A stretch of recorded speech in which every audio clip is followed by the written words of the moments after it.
Hello everyone, स्वागत आप सभी का passion of history YouTube channel पर। तो हम टॉपिक कर रहे थे कांग्रेस की स्थापना।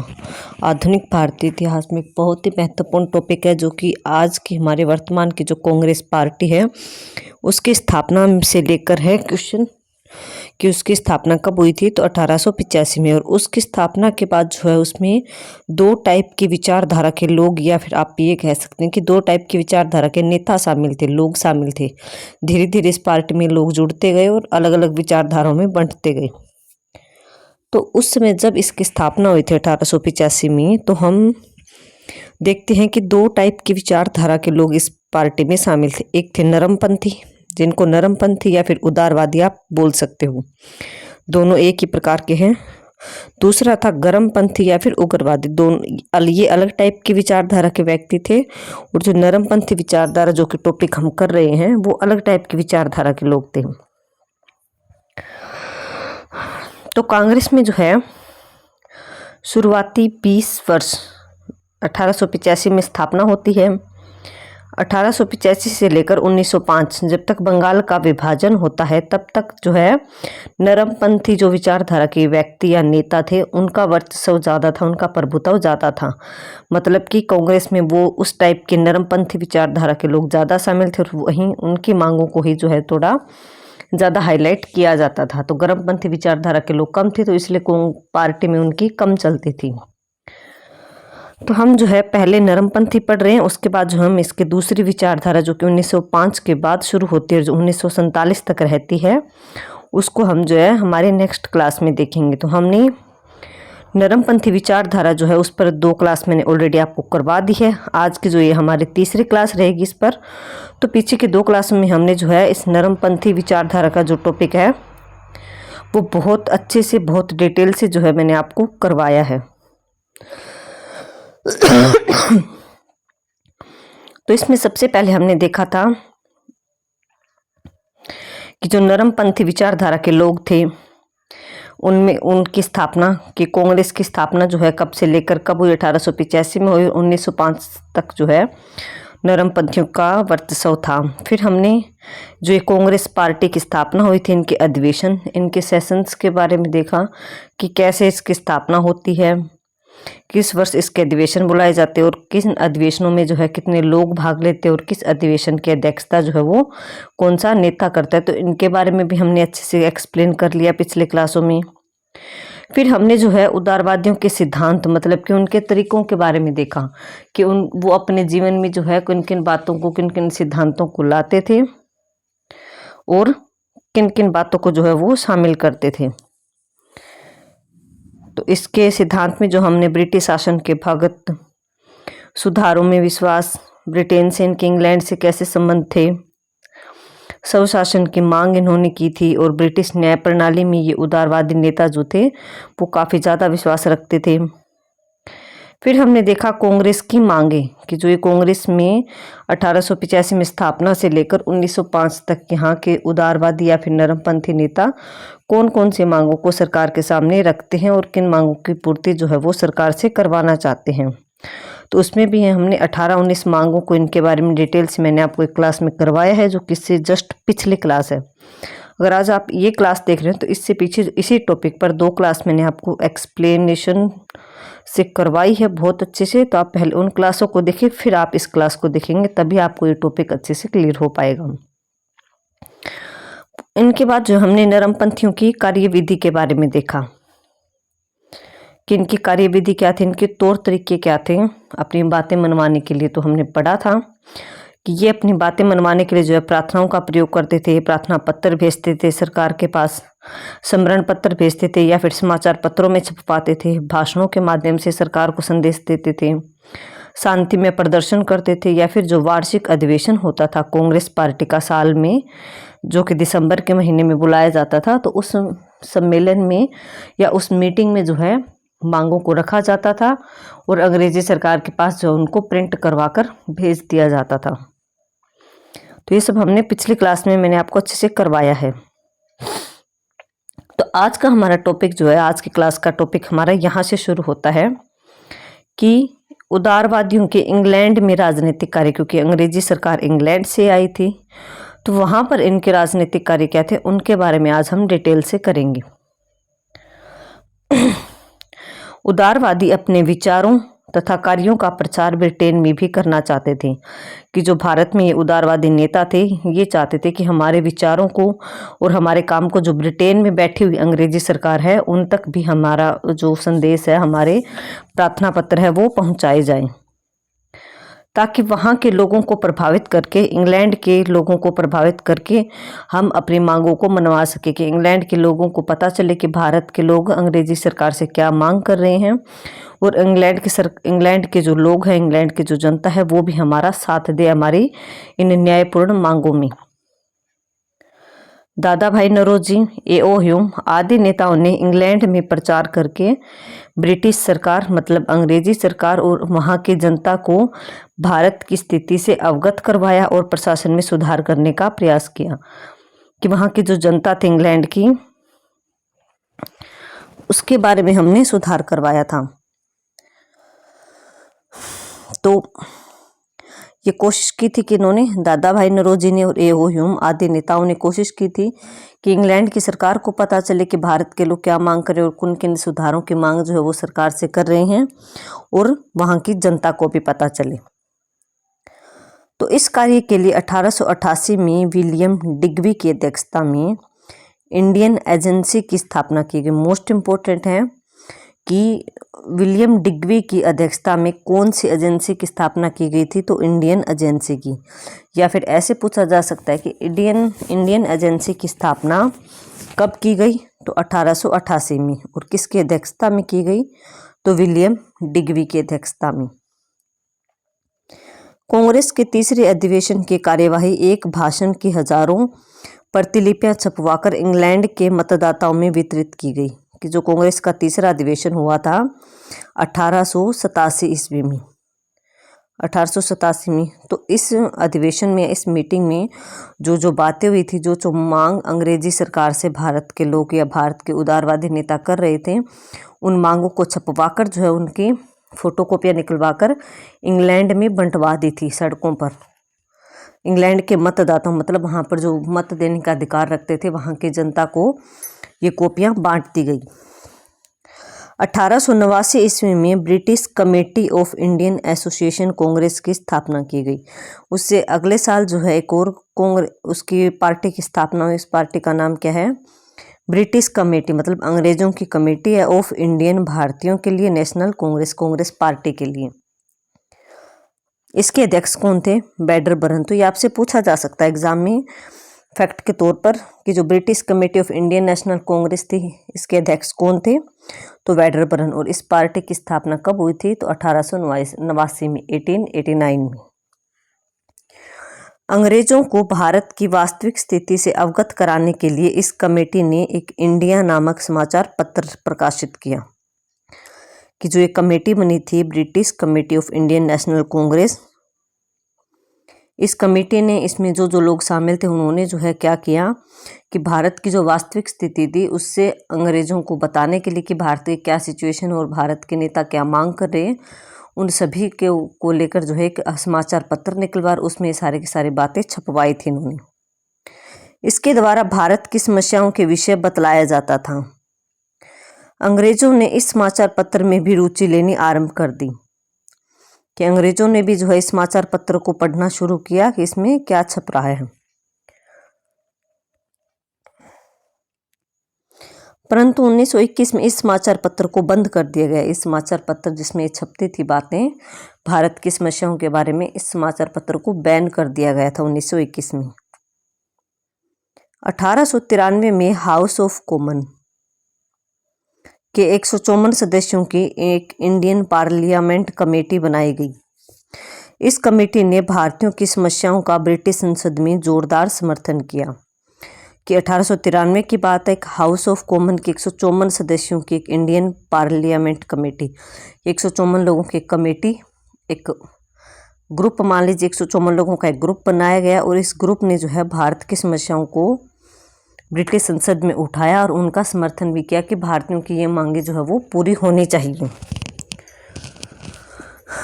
इस कमेटी के प्रयासों से ही 1893 में जो है ब्रिटिश पार्लियामेंट, ब्रिटिश संसद में एक प्रस्ताव पास हुआ, जिसके अनुसार जो है आईसीएस की परीक्षाएं जो है भारत में कराने का प्रावधान कर दिया गया, क्योंकि भारत के उदारवादी नेता लगातार सरकार से मांग कर रहे थे कि जो ये आईसीएस की परीक्षा इंग्लैंड में आयोजित होती है हर साल, इसको भारत में भी कंडक्ट करवाया जाए, भारत में भी आयोजित करवाया जाए, क्योंकि भारतीय जो विद्यार्थी थे वो भी इस परीक्षा को देते थे और इस परीक्षा को देने के लिए जो उन्हें इंग्लैंड जाना पड़ता था, जिसमें कि काफ़ी खर्चा आता था। तो इसलिए नेता जो थे वो लगातार मांग कर रहे थे कि इस परीक्षा को भारत में करवाया जाए, ताकि यहाँ के बच्चों को परीक्षा देने के लिए इंग्लैंड ना जाना पड़े। तो ये जो सरकार मांग कर रही थी सरकार से, उदारवादी नेता, इस मांग को 1893 में मान लिया गया और प्रस्ताव पारित करके जो आईसीएस की परीक्षा भारत में करवाने के लिए अंग्रेजी सरकार ने अनुमति दे दी। तो 1893 के बाद ही जो आईसीएस की परीक्षा होती है हमारे यहाँ पर, वो 1893 से ही भारत में होने लगी थी। उससे पहले यह परीक्षा इंग्लैंड में ही आयोजित करवाई जाती थी, तो ये याद रखिएगा। इसके अलावा मुंबई खंड मद्रास बिल में भी संशोधन करने के लिए ब्रिटिश संसद को मजबूत किया गया। इसके अलावा एक वेलबी रॉयल कमीशन के भी नियुक्त किया गया, जिसका उद्देश्य था भारत में होने वाले खर्च में इंग्लैंड और भारत का भाग निश्चित करना, कि जो भारत में जो भी खर्चा होता है उसमें इंग्लैंड का और भारत का जो है वो जितना भी खर्चा हो रहा है उसको डिस्ट्रीब्यूट किया जाए, कि इंग्लैंड का कितना खर्चा है और भारत का कितना खर्चा है, ताकि पता चल सके कि अंग्रेज कितना खर्च कर रहे हैं और भारत की जनता कितना खर्च कर रही है। इसके अतिरिक्त उदारवादी नेताओं ने अपनी मांगों को मनवाने के लिए 1890 ईस्वी में व्योमेश चंद्र बनर्जी, सुरेंद्र नाथ बनर्जी, A.O. Hume, A.N. माधोलकर आदि नेताओं का एक प्रतिनिधि मंडल, एक ग्रुप जो है वो इंग्लैंड भेजा।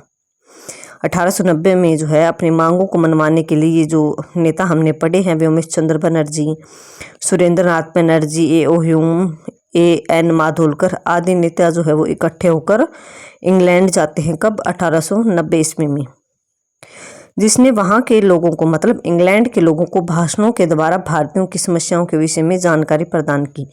कि ये नेता इंग्लैंड गए और वहाँ पर जो उन्होंने अंग्रेजी भाषा में भाषण दिया और अंग्रेजी भाषा के माध्यम से ही इंग्लैंड की जनता को भारत की समस्याओं से अवगत कराया या फिर रूबरू करवाया, ताकि इंग्लैंड के लोगों को भी पता चले कि भारत की क्या क्या समस्याएं हैं और वो अंग्रेजी सरकार से किन समस्याओं का समाधान चाहती है।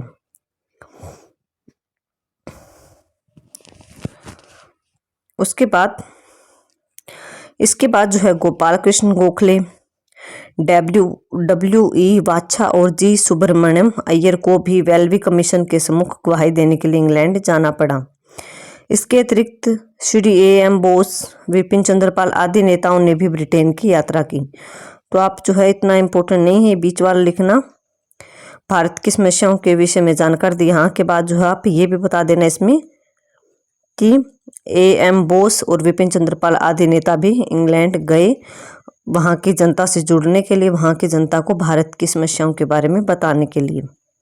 इस प्रकार कांग्रेस के उदारवादी नेताओं ने इन उपायों के द्वारा अपने कार्यक्रमों का ब्रिटेन में भी प्रचार किया, भारत की समस्याओं को ब्रिटेन की जनता के सामने रखा और वहाँ का जो समर्थन उन्होंने प्राप्त किया।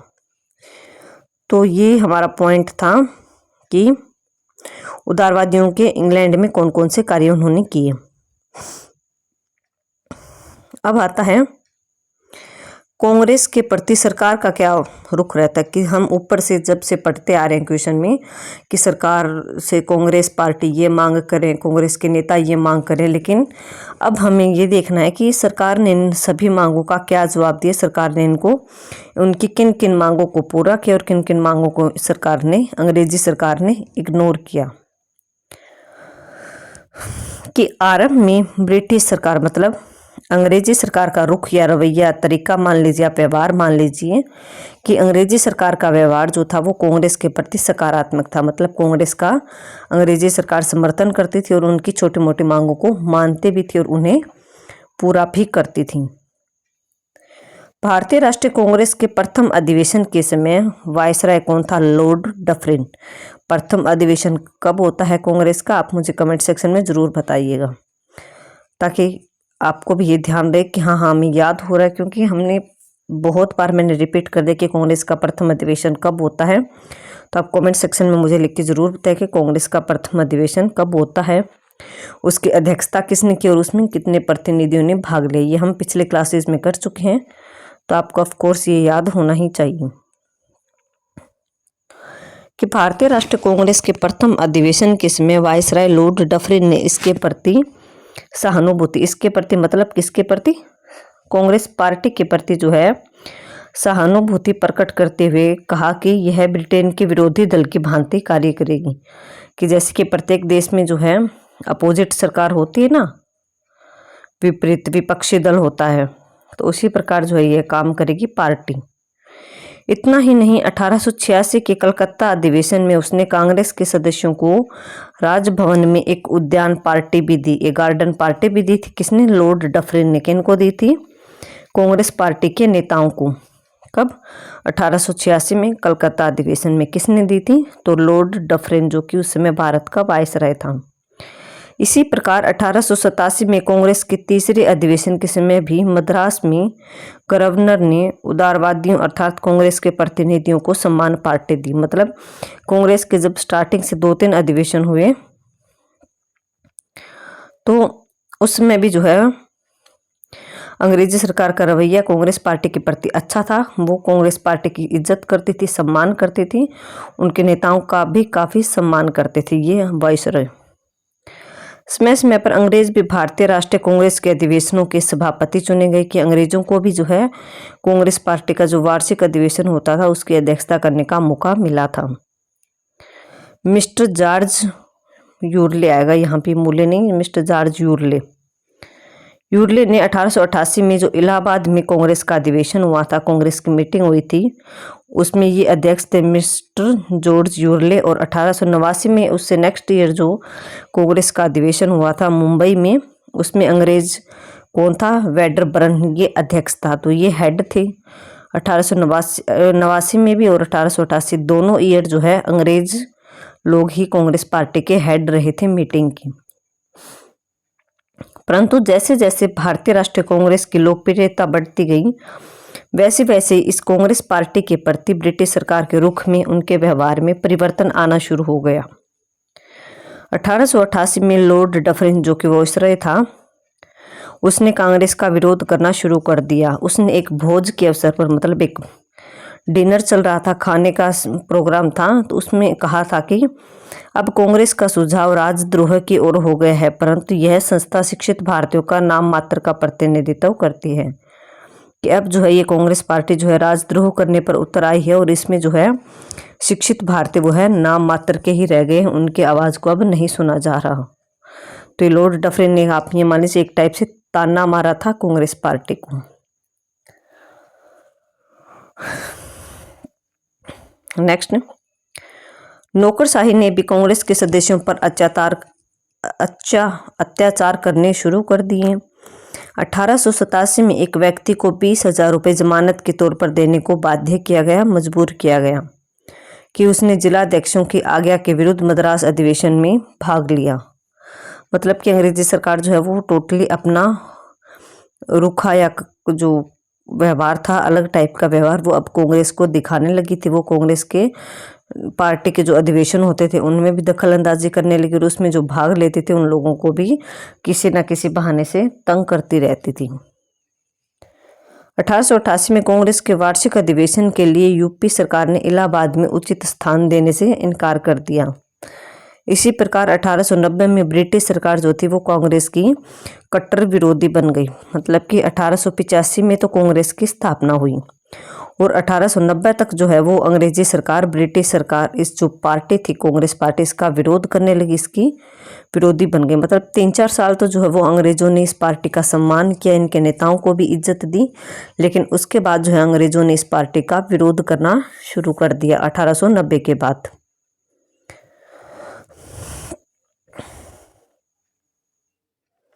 भारत सरकार ने एक विज्ञप्ति जारी कर मतलब एक विज्ञापन जारी कर सरकारी कर्मचारियों को कांग्रेस के अधिवेशनों में भाग लेने से मना कर दिया। भारत सरकार ने एक विज्ञापन जारी किया कि सरकारी कर्मचारी जो भी है वो कांग्रेस के अधिवेशनों में अब से भाग नहीं ले सकेंगे, कि कांग्रेस के जो वार्षिक अधिवेशन होते हैं, वार्षिक मीटिंग होते हैं, उसमें कोई भी सरकारी कर्मचारी भाग नहीं लेगा।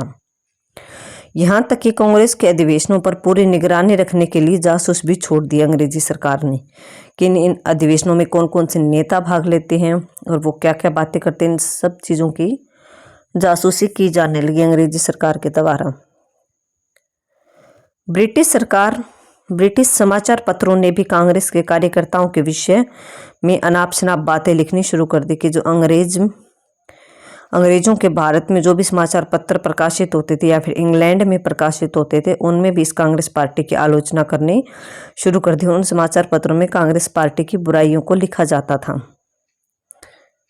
अंग्रेजों ने कांग्रेस को कमजोर बनाने का पूरा प्रयास किया और इसके सदस्यों में भी फूट डालो और शासन करो की नीति के द्वारा फूट डालने का प्रयास किया, कि इस पार्टी के जो नेता थे उनको भी आपस में लड़वाने का और उनमें आपस में मनमुटाव करवाने का भी अंग्रेजी सरकार ने पूरा प्रयास किया था, क्योंकि उनको अब ये कांग्रेस पार्टी अच्छी नहीं लगती थी, क्योंकि यह कांग्रेस पार्टी अंग्रेजी सरकार का शांतिमय तरीके से विरोध कर रही थी।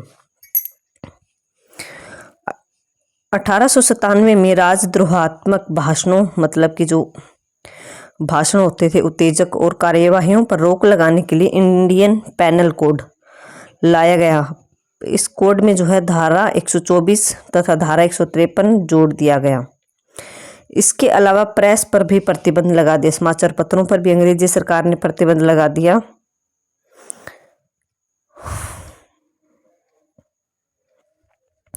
इसके अलावा कांग्रेस के प्रति मुसलमानों को भी भड़काना शुरू कर दिया अंग्रेजों ने, कि कांग्रेस पार्टी जो थी इसके खिलाफ मुसलमानों को भी भड़काना शुरू कर दिया। सर सैयद अहमद खान ने भी कांग्रेस का खूब विरोध किया, क्योंकि अहमद खान जो थे मुसलमान थे और इनको अंग्रेजी सरकार ने भड़का दिया था, जिस कारण जो है ये कांग्रेस पार्टी का विरोध करने लगे थे। मतलब कि अंग्रेजी सरकार को शुरुआत में कांग्रेस पार्टी अच्छी लगी थी, बाद में इस पार्टी का अंग्रेजों ने विरोध करना शुरू कर दिया और उसके लिए नए नए तरीके इन्होंने अपनाई। कभी किसी पार्टी की अलग पार्टी की स्थापना कर दी, कभी समाचार पत्रों पर प्रतिबंध लगा दी, कभी इनके नेताओं में झगड़ा करवाने की कोशिश की, कभी मुसलमानों को कांग्रेस पार्टी के खिलाफ भड़काने की कोशिश की। तो ये अलग अलग तरीके अपना रहे थे।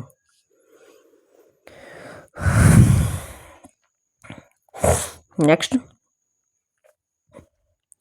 कि जितना ब्रिटिश सरकार का राष्ट्रीय कांग्रेस के प्रति रवैया कठोर होता गया, कि जितना जो है अंग्रेजी सरकार का इस कांग्रेस पार्टी के खिलाफ व्यवहार जो है खराब होता गया, कांग्रेस पार्टी जो उतनी ही ज़्यादा प्रभावशाली, शक्तिशाली और लोकप्रिय होती चली गई, जनता में लोकप्रिय होने लगी यह पार्टी।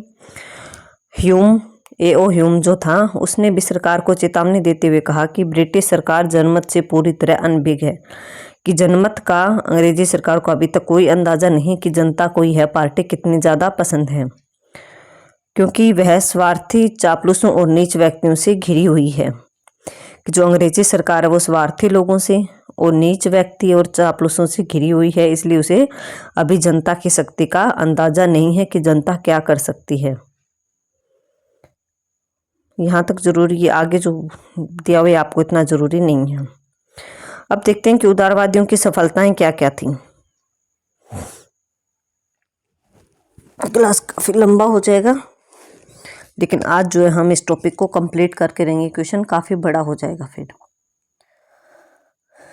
कि उदारवादी जो नेता थे इनको क्या क्या सफलताएं मिली थी।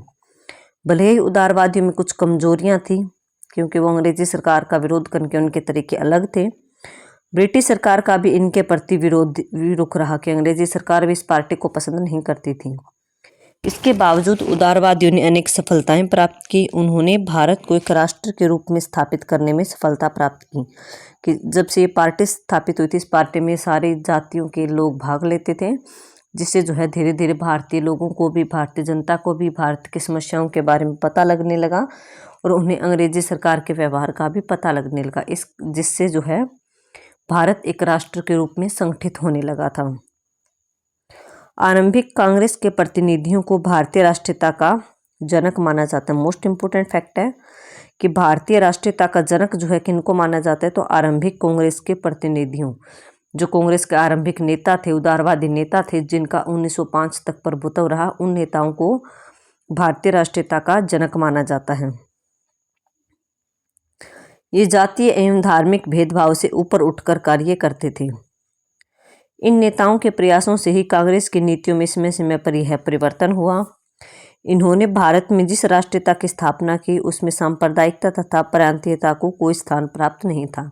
जिस पार्टी की, कांग्रेस पार्टी के नेताओं ने स्थापना की थी शुरुआत में, उसमें ना तो कोई भेदभाव था धार्मिक आधार पर और ना ही कोई प्रांतों का स्थान था, ना ही प्रांतों में ये कांग्रेस पार्टी डिवाइड थी।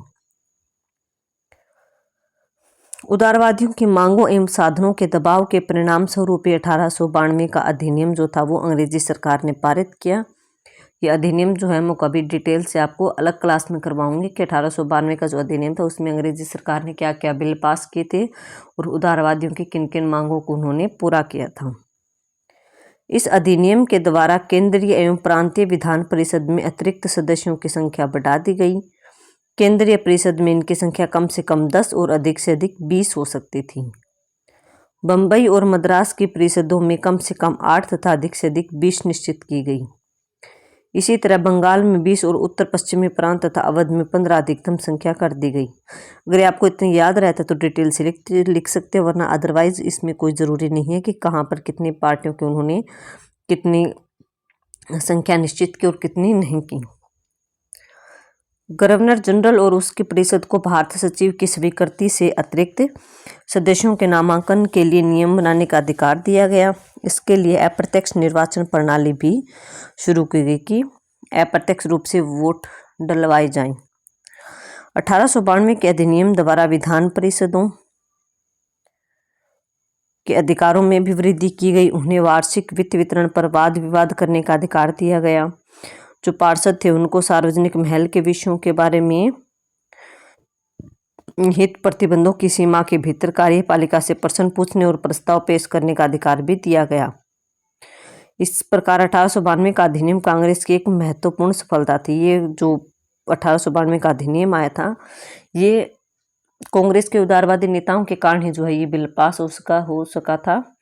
इसलिए जो है अंग्रेजी सरकार ने बिल पास किया और ये भारतीय कांग्रेस के नेताओं की काफ़ी महत्वपूर्ण जीत थी कि उनकी कुछ मांगों को यहाँ पर स्वीकार कर लिया गया। हालांकि इस अधिनियम से प्रशासन में कोई परिवर्तन नहीं हुआ, फिर भी इसके द्वारा कांग्रेस अर्थात उदारवादी नेताओं की कुछ मांगों को अवश्य मान लिया गया। उदारवादियों की एक और महत्वपूर्ण सफलता थी कि इसने राष्ट्रीय आंदोलन के लिए वातावरण तैयार कर दिया कि जो आगे चलकर गांधी जी के नेतृत्व में आंदोलन चलाए गए, राष्ट्रीय आंदोलन चले थे जिसमें कि जनता ने बढ़ चढ़ कर भाग लिया था। तो उसके लिए जो आधार था, बेस था, वो यहीं से वो बनना शुरू हो गया था 1885 में कांग्रेस पार्टी की स्थापना के बाद। नेक्स्ट है उदारवादियों का मूल्यांकन कि अब इनका टोटली हम मूल्यांकन करते हैं कि क्या रिजल्ट रहा। 20वीं शताब्दी के आरंभिक वर्षों में अनुदारवादियों अर्थात उग्रवादियों ने कड़ी आलोचना की है। 1905 के जो नेता कांग्रेस पार्टी में सक्रिय रहे थे उन्होंने इस 20 सालों की काफ़ी आलोचना की। उन्होंने इसको राजनीतिक भिक्षावृत्ति कहा है कि अंग्रेज जो है वो अंग्रेजों से जो है ये कांग्रेस पार्टी के जो नेता हैं, उदारवादी नेता, ये भीख मांग रहे हैं। इसके उद्देश्य देश की आवश्यकताओं की तुलना में बहुत निम्न थे। ये विदेशियों के समर्थक थे उदारवादी नेता और वैधानिक साधनों द्वारा अपनी बातों को मनवाने का प्रयास करते थे, जबकि अंग्रेजों ने जो है इन उदारवादी नेताओं की मांगों की तरफ कोई ध्यान नहीं दिया। लाला लाजपत राय ने कहा है, लाला लाजपत राय एक उग्रवादी नेता थे, गरम दल के नेता थे, थोड़ी बहुत क्रांति में ये विश्वास रखते थे। तो इन्होंने कहा है कि अधिक से अधिक इसे पाखंड और देशद्रोह को बढ़ावा मिला है। कुछ लोगों को देशभक्ति के नाम पर व्यापार करने का अवसर भी मिला है अंग्रेजी सरकार के कारण। उदारवादियों में सबसे बड़ा दोष जो उदारवादी नेता थे कांग्रेस पार्टी के, ये नरम दल के नेता थे, इनका सबसे बड़ा दोष या सबसे बड़ी कमी क्या थी कि ये क्राउन के प्रति राजभक्ति में विश्वास रखते थे, कि अंग्रेजों में विश्वास भक्ति रखते थे, अंग्रेजों के अधीन ही जो है भारत का शासन चलाना चाहते थे। इनकी सबसे बड़ी कमी थी। इनका मानना था कि अंग्रेजी राज्य का कोई विकल्प नहीं है और उसके चले जाने से भारतीय हितों की हानि होगी। इनका किनका मानना था ऐसा? उदारवादी नेताओं का। लेकिन इनकी सोच जो है वो उस समय गलत थी। नेक्स्ट कि आरंभिक उदारवादी नेता जैसे कि दादा भाई नौरोजी, फिरोज शाह मेहता, सर दिनसा बाचा, गोपाल कृष्ण गोखले, सुरेंद्र नाथ बनर्जी, व्योमेश चंद्र बनर्जी सच्चे देशभक्त थे और उनमें राष्ट्रीयता जो थी वो कूट कूट कर भरी हुई थी। इनके प्रयासों से ही 1886 में लोकसभा आयोग नियुक्त किया गया और 1892 का अधिनियम इन्हीं नेताओं के प्रयासों से जो है वो पारित हुआ था। क्योंकि अंग्रेजी सरकार राष्ट्रीयता की विरोधी थी। अंग्रेजी सरकार नहीं चाहती थी कि भारत के लोग इकट्ठे हों और उसके अधीन नौकरशाही भी सकते थे। इतना ही बहुत आपके लिए कि अंग्रेजी सरकार नहीं चाहती थी कि भारतीयों में जो है एकता आए। ये बीच में आपको इतना जरूरी नहीं है। इसके अतिरिक्त जो है उदारवादियों ने भारतीय समाज को सुधारने के लिए भी पूरे प्रयास किए। वे कांग्रेस के वार्षिक अधिवेशनों में आम जनता की जो मांगे होती थी उनको भी उठाते थे और अंग्रेजी सरकार के सामने रखते थे। अतः उन पर आरोप लगाने इतने ज़्यादा उचित प्रतीत नहीं होते। ऐसा नहीं कि उन्होंने भारत के लिए कुछ काम नहीं किए इस उदारवादी नेताओं ने। इन उदारवादी नेताओं ने समय की मांग को देखते ही वैधानिक साधन अपनाए, मतलब अच्छे तौर तरीके अपनाए थे। वैसे भी भारत का पूरा जनमत कभी भी उदारवादी नेताओं के साथ नहीं था।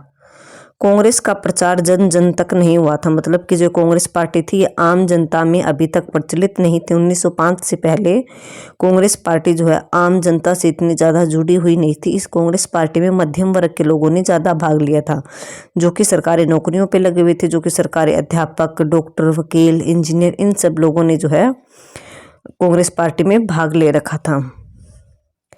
इसके बावजूद उदारवादी नेताओं ने जो है राष्ट्रीय आंदोलन का वह मार्ग तैयार किया जिस पर आगे चलकर भारतीयों ने आज़ादी को प्राप्त किया था, मतलब कि बेस बना दिया था भारत में भारत की जनता को जागरूक करने का।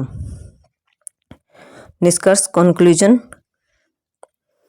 कि उपयुक्त वर्णन के आधार पर कहा जा सकता है कि ए.ओ. ह्यूम ने 1885 में कांग्रेस की स्थापना की। भारत के इतिहास में 1885 से 1905 तक का काल उदारवादियों के काल के नाम से जाना जाता है। कांग्रेस के प्रारंभिक नेता जो कि उदारवादी नेता कहे जाते हैं वो थे दादा भाई नौरोजी, फिरोज शाह मेहता, व्योमेश चंद्र बनर्जी, सुरेंद्र नाथ बनर्जी, ए.ओ. ह्यूम। ये वैधानिक साधनों द्वारा अपनी मांगों को मनवाने का प्रयास करते थे। वैधानिक मतलब जो जायज साधन होते थे, जो अच्छे साधन होते थे, उन्हीं साधनों के द्वारा जो है वो अंग्रेजी सरकार से अपनी मांगें मनवाना चाहते थे और उन्हें जो है कुछ हद तक इन कार्यों में सफलता भी मिली थी। तो इतना बहुत आपके लिए निष्कर्ष। तो आई होप आपका ये टॉपिक अच्छे से क्लियर हुआ होगा। भारतीय राष्ट्रीय कांग्रेस की स्थापना को हमने देखा, फिर हमने कांग्रेस पार्टी के जो उदारवादी नरमपंथी नेता थे उनके टॉपिक को भी जो है बारी बारी से कंप्लीट किया कि इनकी मांगे क्या थी, अंग्रेजी सरकार का फिर क्या रुख था इनके सामने, और उदारवादियों के इंग्लैंड में राजनीतिक कार्य क्या थे, इन सब के बारे जो हमने डिटेल से अच्छे से 3 क्लास में जो है मैंने क्वेश्चन आपको कंप्लीट करवाया है। आई होप आपको ये टॉपिक अच्छे से क्लियर हुआ होगा। और जो आगे हमारी नेक्स्ट क्लास रहेगी उसमें जो हम गर्मपंथी नेताओं के बारे में पढ़ेंगे, जो इसका सेकंड पार्ट होगा कि कांग्रेस के पहले तो उदारवादी नेता हैं 20 साल, उसके अगले 20 साल जो है 1905 से लेकर आगे जो है गर्मपंथी नेता आएंगे, क्रांतिकारी नेता आएंगे, तो उनके बारे में हम डिटेल से क्वेश्चन करेंगे। तो उम्मीद है कि आपको क्लास अच्छी लगी होगी। अगर आपको क्लास अच्छी लगती है तो प्लीज़ क्लास को लाइक करें, शेयर करें और चैनल को सब्सक्राइब जरूर करें। जो टेलीग्राम ग्रुप है उसको ज्वाइन कर लीजिए, उसकी PDF जो है आपको कल मिल जाएगी। इसकी PDF फ्री में आपको, अगर आप अपने नोट्स बना रहे तो बहुत ही अच्छी बात है, अदरवाइज़ जो है ये PDF मैं ग्रुप में डाल दूँगी तो आप वहाँ से भी इसको डाउनलोड करके आसानी से इस क्वेश्चन को आप तैयार कर सकते हो। Okay, thank you everyone.